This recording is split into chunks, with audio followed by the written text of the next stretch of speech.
இறைவா நீயே அனைத்தும். இறைவா நீ நன்றாக இருக்க வேண்டும்.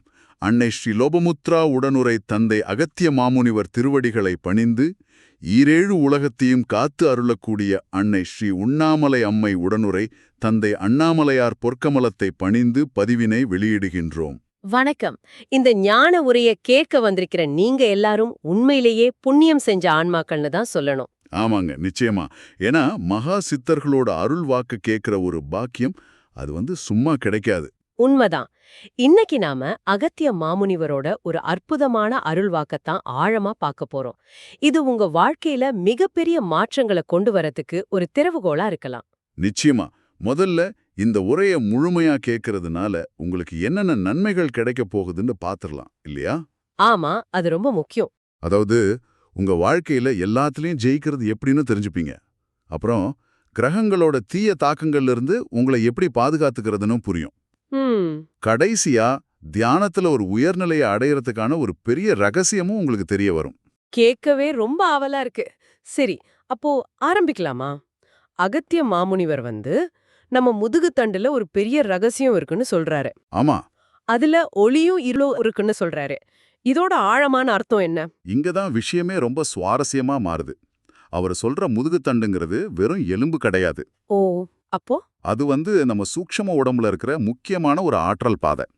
அந்த பாதையில இருள்னு அவர் சொல்றது தேங்கி போன எதிர்மறை சக்திகள். எதிர்மறை சக்திகளா? ஆமா, நம்ம கர்ம வினைகள், கிரகங்களால வர்ற தடைகள், இதெல்லாம் தான் அந்த இருள். சரி, அப்போ ஒளினா? ஒளிங்கிறது பிரபஞ்ச ஆற்றல், ஞானம், ஒரு விதமான தெய்வீக பாதுகாப்புன்னு வச்சுக்கலாம். ஓஹோ, அப்படின்னா இந்த இருளை நீக்கி முதுகுத்தண்ட முழுசா ஒளியா மாத்துறதுக்கு வழி இருக்கா? அதையும் மாமுனிவர் சொல்லியிருக்கிறாரா? மிக தெளிவா சொல்லியிருக்காரு.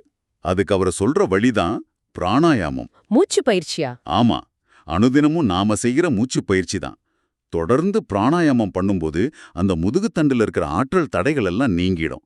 அது பிரகாசமான ஒளியா மாறும்னா அவர் சொல்றாரு. முதுகுத்தண்டுல ஒளி உருமாகிறதுனால என்னென்ன பலன்கள் கிடைக்கும்? அதை கொஞ்சம் வரிசைப்படுத்த முடியுமா? கண்டிப்பா. இத ஒரு 3 முக்கியமான பலன்களா பார்க்கலாம். முதலாவது சொல்லுங்க. அந்த மாதிரி ஒளியூட்டப்பட்ட முதுகுத்தண்டு இருக்கு இல்லையா, அது ஒரு கவசம் மாதிரி மாறிடும். கவசமாவா? ஆமா, கிரகங்களோட நல்ல சக்திகளை உள்ள இழுத்து தீய தாக்கங்களை வெளியவே தடுத்து நிறுத்திடும். இதனால வாழ்க்கையில வர பாதி கஷ்டங்கள் வராமலே போயிடும். இதுவே ஒரு பெரிய விஷயம். சரி, ரெண்டாவது பலன் என்ன?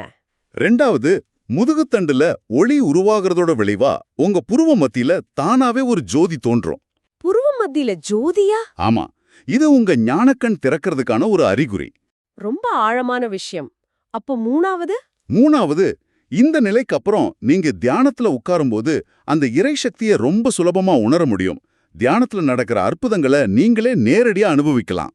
அப்போ இதிலிருந்து நம்ம எடுத்துக்க வேண்டிய முக்கியமான செய்தி என்ன? இதோட சாராம்சம் ரொம்ப எளிமையானது.